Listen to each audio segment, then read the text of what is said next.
네, 자, 경영조직론 해설 강의를 하도록 하겠습니다. 자, 1번 문제를 보시면, 야, 제가 올해 경조 시험지를 딱 받아든 순간, 이게 보통 교수님들이 너무 잘하는 직업을 바라보는 관점이 정말 변하지도 않고, 그 다음에 거의 동일하게 바라보는구나, 라는 생각을 했어요. 그러니까 갈등에 대해서, 그러니까 기업체와 노동조합 간의 분쟁, 갈등을 조종하는 중재자의 역할을 바로 노무사라는 직업이다. 이렇게 생각들을 많이 교수님들께서 하고 계신데, 그거와 관련된 문제가 거의 나와버렸죠. 그리고 보세요. 첫 번째 문제가 갈등과 관련된 내용이 문제였고, 두 번째 문제가 노사 간의 어떤 중재 테이블이라든지 조정 테이블이라든지 협상 테이블이라든지 이런 곳에 있어서 서로 간에 의사결정을 내릴 때 발생될 수 있는 어떤 위험성, 이런 걸 의사결정의 오류, 이런 데서 나온 거예요. 출제가 되었고, 세 번째 문제를 보시면, 세 번째 문제는 뭐 항상 강조하던 거라, 그제 이렇게 나왔습니다. 그래서 제가, 너무 신기한 게, 한 번 출제되었던 문제도 유심히 봐야 되겠다라는 생각을 정말 하게 된 그런 문제였다라는 생각을 하게 됐습니다. 자, 첫 번째 문제 보겠습니다. 50점짜리.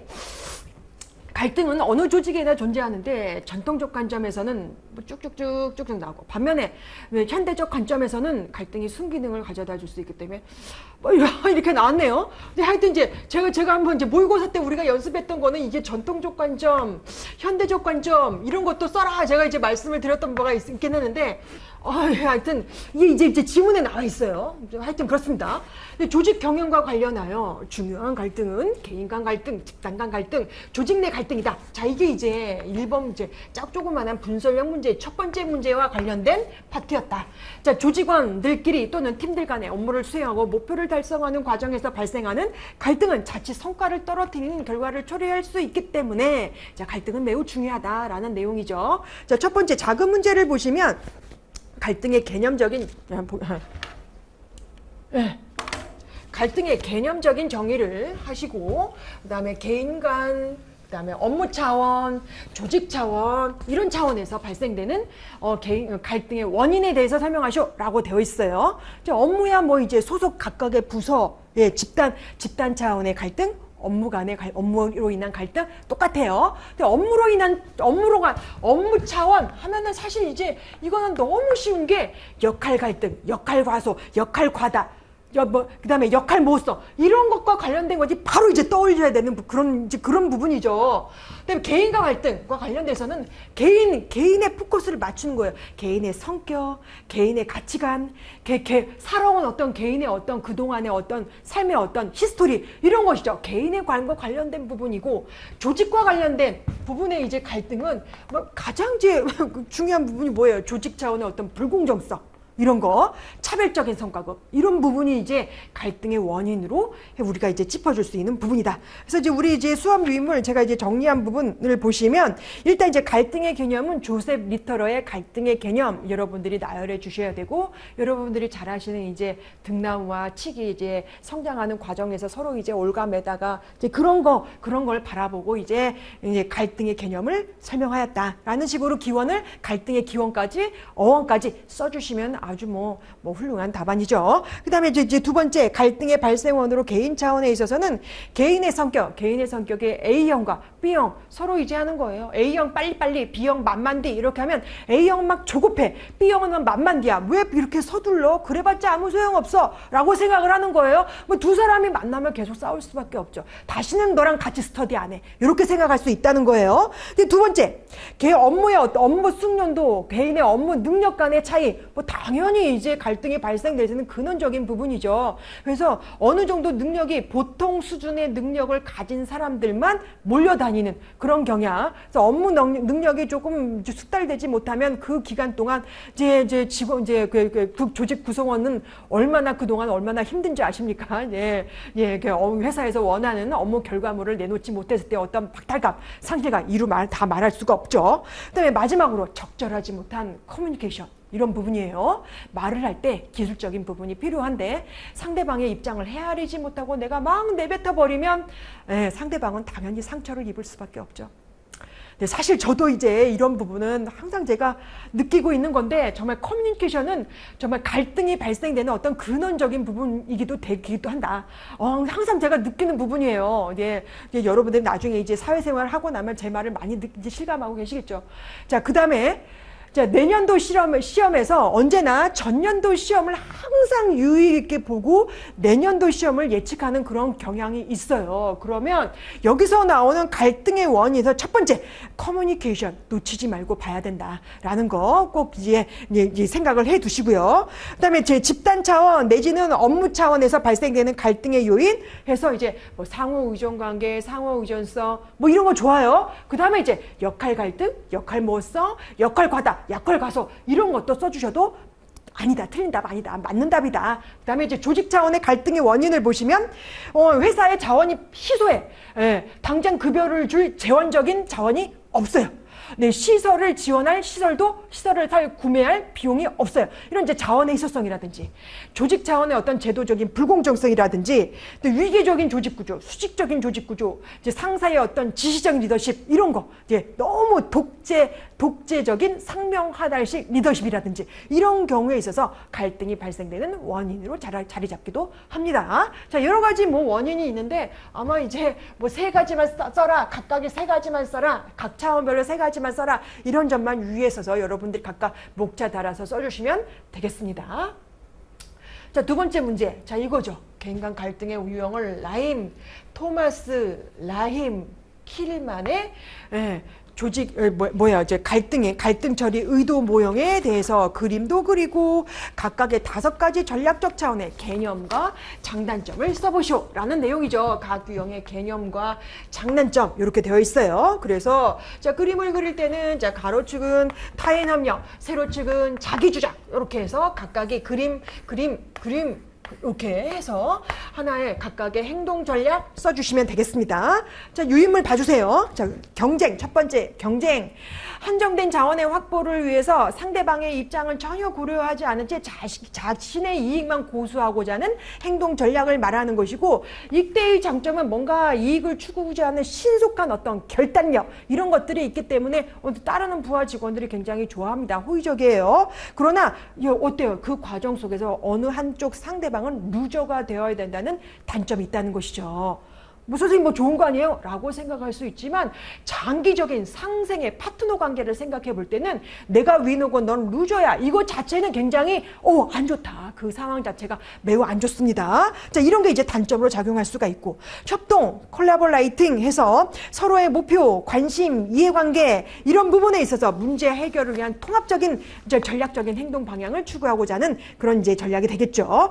장점을 보시면 상대방의 입장을 이해하고 내 입장도 수용하면서 나의 입장도 얘기하면서 뭔가 협동적인 뭔가 좀 공동의 어떤 거대한 상위 목표를 구사할 수 있다는 점에서 장점이 있지만 너무 장기간 시간이 너무 많이 소요된다라는 이제 단점이 있어요. 타협, 컴프로마이징 해서 양 당사자가 서로 조금씩 양보하는 거예요. 조금씩 양보하면서 내 입장도 중요하지만 너의 입장도 중요하니 내가 이것을 양보하고 너의 입장을 받아들이겠다라는 식으로 기브 앤 테이크 방향이 되겠죠. 장점은 평화를 유지할 수 있지만 자칫 부하 직원이 바라볼 때는 우유부단하게 바라볼 수가 있습니다.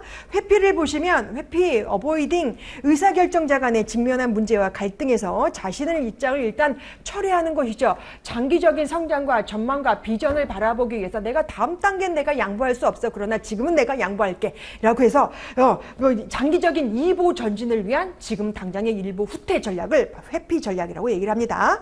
장점은 에너지와 시간을 저축할 수 있어요. 그리고 좀 더 장기적인 전망을 구사할 수가 있다. 그러나 단점은 좀 더 비겁해 보일 수 있다는 단점이 있습니다. 수용을 보시면 수용이란 상대방의 관심사를 우선시하고 상대방의 이익을 먼저 이제 수용하고자 하는 전략을 말하는 것이죠. 그래서 이런 경우가 가장 대표적인 것이 신입사원이 입사하고 나서 업무를 잘 모르잖아요. 역할 모호성 때문에 이제 상사가 기다려주는 거예요. 빨리 업무에 익숙할 수 있도록 뭔가 시간을 기다려주는 주는 그런 게 이제 수용 전략이 되겠습니다. 근데 당장의 소란과 싸움이 없기 때문에 장점으로서 발휘될 수 있지만 이제 단점으로서는 상대방이 오해할 여지를 남기게 됩니다. 저 사람이 과연 지금 내 의견을 저렇게 수용하고 있는데 저 사람의 진심일까? 저 사람 원래 성격이 저렇게 마냥 좋고 마냥 즐거운 저런 사람일까? 숨겨둔 야망이 있지 않을까? 이런 이제 상대방이 좀 오해와 불신을 불러일으킬 수 있다는 단점도 있어요. 자, 마지막 세 번째를 보시면 집단 간 역기능적인 갈등 해결 방안과 조직 성과를 높이기 위한 순기능적인 갈등을 촉진하기 위한 조성 방안에서 묵자는 1개, 2개 이렇게 있어요. 그래서 그 유명한 역유자형 방향, 가로축은 갈등, 세로축은 조직 유효성 내지는 성과, 조직 성과 해서 역유자형 이렇게 그려주시고, 자, 갈등을 해결하고자 하는 방향, 갈등을 조장하고자 하는 방향, 이렇게 해서 목차를 잡고 써주시면 되겠어요. 자, 갈등을 해결하고자 하는 방향은 여러분들이 잘 알겠지만 당면한 문제를 바로 해결한다거나 좀 더 높은 매력적인 목표를 하나 만들어 놓거나 또는 여유 자원을 조성해서 당장 갈등이 발생되는 완충할 수 있는 어떤 완충고리를 마련하거나, 그 다음에 권력을 개입시켜서 상급자를 개입시켜서 빨리 화해해 라고 해서 상급자에 의한 화해를 유도하거나, 그 다음에 직접적인 대면에 의한 해결을 유도하거나, 그 외에 많죠. 커뮤니케이션의 활성화, 물리적인 분리, 이런 거. 근데 이런 여러 가지 방향이 있습니다. 다 이제 여러분들이 생각나는 대로 쭉쭉쭉 써주시는 그런 답안에 해당이 되는 것이고, 갈등의 조장 방향, 갈등의 조성 방향이라고 해서 커뮤니케이션 형태를 변경한다. 그래서 지금 한번 예전에는 그냥 지시적인 리더십이었지만, 또는 이제 보고적인 수직적인 리더십이었지만, 쇠사슬형 커뮤니케이션 유형이었지만, 그것을 이제 원활하게 팀제로 바꿈에 의해서 원활하게 원형이라든지 완전 연결형이라든지 이런 커뮤니케이션 형태를 구사를 해서 좀 더 수평적인, 창의적인 다양한 아이디어 도입에 의한 뭔가 이제 갈등이 발생될 수 있는 시간을 남겨둔다. 그래야만 좀 더 창의적인 아이디어가 발생될 수 있기 때문에 그렇죠. 그 외에 이제 그동안 이제 수직적인 조직 구조를 팀제로 바꾼다거나 이렇게 조직 구조의 변경을 유도하거나, 구성원의 이질화를 통해서 새로운 경쟁력을 조성하거나, 그 다음에 악마의 옹호자 내지는 반대 제한법이라고 해서 카톨릭교회에서 많이 사용하는 방법인데, 카톨릭교회 성직자에서 교황을 추천하고는 추천 제도에 있어서 일부러 이 교황 후보자에 대한 과거의 어떤 장점도 설명해주는 어떤 주교들이 있지만, 그 이제 반대 옹호자 내지는 악마의 옹호자, 반대 제한법, 이렇게 해서 이 사람의 교황 후보자의 어떤 과거 살아왔던 과정 속의 단점을 일부러 얘기를 해서 서로 이제 토의를 원활하게 하고자 하는 갈등을 조성하는 그런 방법도 있습니다. 자, 두 번째 문제 보겠습니다.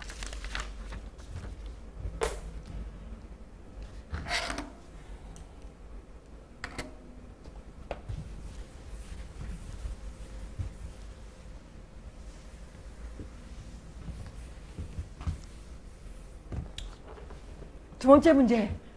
의사결정을 이루는 과정 속에서 나타나는 트버스키와 카네만의 각각의 오류의 유형을 얘기하는 것이죠. 그런데 있잖아요. 이 언어가 내 교재에 나와 있는 거예요. 가용성 편향 했지만 제 교재에는 유형성의 오류 이렇게 나와 있어요. 근데 어베일러비티 이걸 보고 이제 유형성이다. 그거 내용이다. 라고 이제 여러분들 쓰실 수 있어야 되는데 또 이제 조마조마하는 거예요. 여러분들이 그 정도의 어떤 역량이 잘 발휘되었을까? 걱정이 많이 되더라고요. 고착의 편향. 자, 앵콜링. 자, 이거 보면 알 수 있겠죠. 고착된 편견의 오류라고 이제 제 교재는 달아놓고 있습니다. 확증 편향, 확정적 편견인데 이건 어떻게 보면 선택적 지각이에요. 그래서 이제 지각의 오류 파트를 보시면 이제 선택적 지각의 개념을 좀 적용을 시켜서 써주시면 충분히 답안으로 해당이 되는 그런 부분이 되겠습니다. 그래서 이제 떨리더라고요. 여러분이 떨리더라고요. 그다음에 사후 확신 편향. 이것이 이제 학원가에서 가장 문제되는 이제 의사결정 오류 유형 중에 하나죠. 이게 사후 확신 편향에서 이 영어에 대한 언어를 보시면 하인드, 사이트예요. 내가 바라보고자 하는 관점을 일단 숨겨놨다가 나중에 결과를 확인하고 나서 내 생각대로 맞았어. 내 생각대로 되었군. 뭐 이런 것들이 바로 사후 확신 편향이 되겠습니다. 자, 몰입의 심화는 여러분들이 잘하시는 거죠? 잘하시는 거예요. 그죠? 영국과 프랑스가 합작해서 초음속 비행기를 만들었다가 매몰 비용 때문에 계속 투자했다가 결국엔 적었던 그런 사례.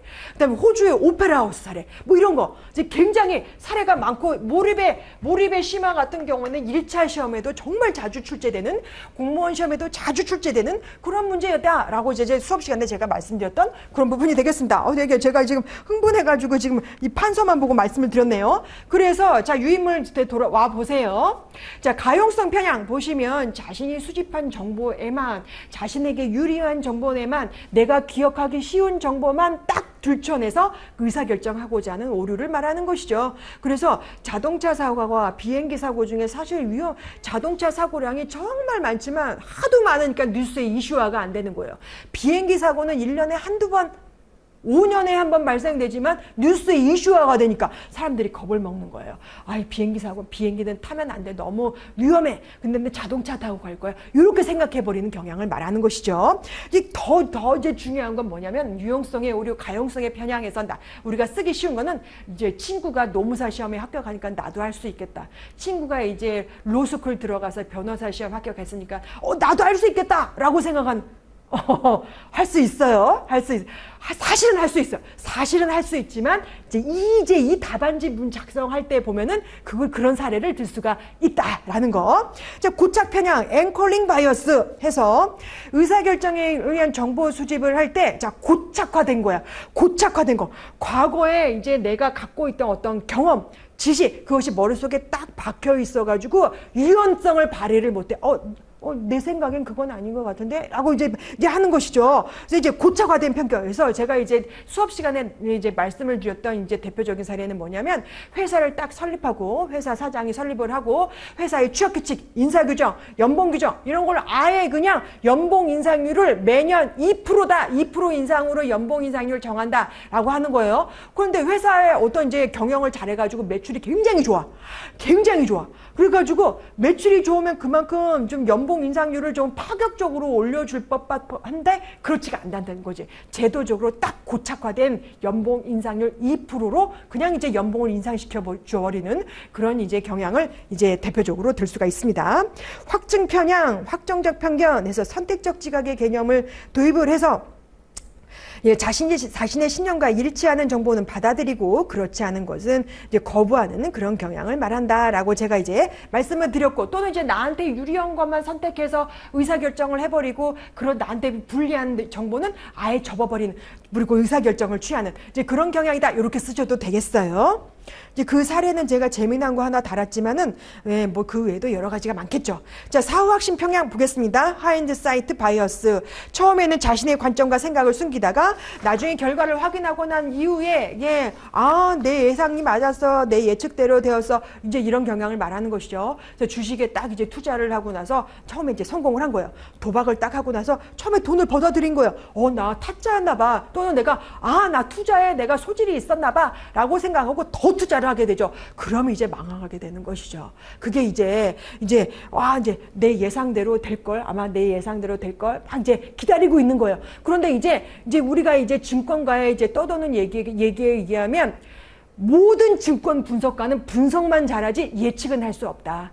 예측 전문가가 아니거든요. 이제 그런 게 이제 확증 편향, 사후 확신 편향, 이런 데 이제 많이 활용되고 있는 그런 대표적인 사례 되겠습니다. 자, 몰입의 심화 보시면, 경영자가 어떤 의사결정이 잘못되었음을 인지한 이후에도 그동안에 투자되었던 매몰 비용 때문에 너무 아까워서, 시간과 비용이 너무 아까워서 잘못된 의사결정을 유지하다가 결국엔 접어버리는 그런 이제 오류를 말하는 것이죠. 개념과 사례만 딱딱 쓰면 되는 것인데, 사실 이제 여러분들이 많이 헷갈릴 만한 부분이 뭐였냐면, 이거였죠. 이거 두 개, 3, 4번. 정말 걱정이 되는 부분이기도 한데, 여러분들이, 이제 이럴 때는 이제 원어를 가지고 여러분들이 잘 이제 녹여서 써주시면 되지 않을까라고 생각을 하는데, 만약에 이제 이걸 못 썼다, 잘못 썼다 했을 때, 총 25점 중에서 3개만 맞으면 그래도 15점 이상은 15점 이상은 충분히 가져오는 그런 문제가 아니었나라고 제가 생각이 됩니다. 여러분 이제 교재에만 충실해서 공부를 했다면 충분히 여러분들이 긍정적으로 비전을 바라볼 수 있는 그런 문제였다라고 이제 개인적으로 생각을 합니다. 자, 다음 문제. 네, 3번째 문제입니다. 자, 이제 조직의 각 부서는 다른 부서와 구별되는 고유한 기술을 갖고 있다라고 했는데, 자, 보세요. 투입물을 산출물로 변화하는 데 필요한 업무 프로세스, 기법, 기계 및 행동, 가로 열고 가로 닫고가, 자, 봐봐요. 페로우가 개발한 모형에서 기술을 분류하는 2가지 기준을 설명하고, 2가지 기준을 설명하고, 2가지 기준만 설명을 하고 그랬구나. 어쨌든 이제 목차 딱 들어갔을 때, 처음에 목차 들어갔을 때 기술의 개념부터 설명을 해야 되잖아요. 기술의 개념이 지문에 나와 있어요. 지문에 나와 있어요. 기술의 개념 딱 나와 있다.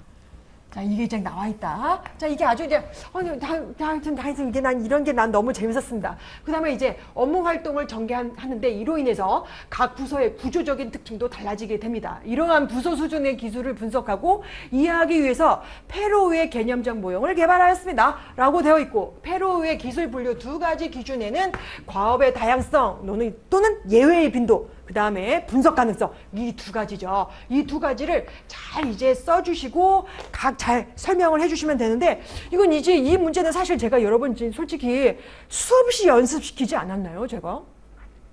연습시켰는데도 못 쓰셨다라고 하면 정말 정말 어떻게 하면 좋습니까? 정말 어떻게 하면 좋습니까? 과업의 다양성과 분석 가능성, 이것이고, 과업의 다양성, 상황에 따라 발생될 수 있는 어떤 다양한 과업 업무 활동에 대한 변수를 말하는 것이죠. 분석 가능성은 그 업무 활동을 하는 데 계획, 실행, 평가하는 데 있어서 충분히 분석할 수 있는, 예측할 수 있는 가능성을 말하는 것이죠. 이렇게 이제 써주시면 돼요. 자, 2번째, 페로우가 개발한 모형에서 일상적인 기술과 비일상적 기술에 따라 조직 구조적 특성이 어떻게 달라지는지 설명을 해야 되는데, 목차를 주셨어. 목차를 아예 주셨어요, 문제에서. 자, 공식화, 작업자 숙련도, 통제 범위, 이거든요. 공식화는 일상적 기술의 경우에 높겠죠. 비일상적 기술은 공식화가 낮습니다. 그럴 수밖에 없죠. 일상적 기술의 경우에는 반복적인 업무, 예측 가능한 업무, 딱 표준화되어 있어요. 표준화된 업무를 딱 매뉴얼화 시키는 거예요. 매뉴얼화하기가 쉽죠. 그러나 비일상적 기술은 환경 변수에 따라 업무 활동이 얼마든지 변동이 가능하다는 특성을 갖고 있기 때문에 공식화하기엔 어렵습니다. 그래서 공식화 수준은 매우 낮다라고 써주시면 되죠. 작업자 숙련도는 조금 달라요.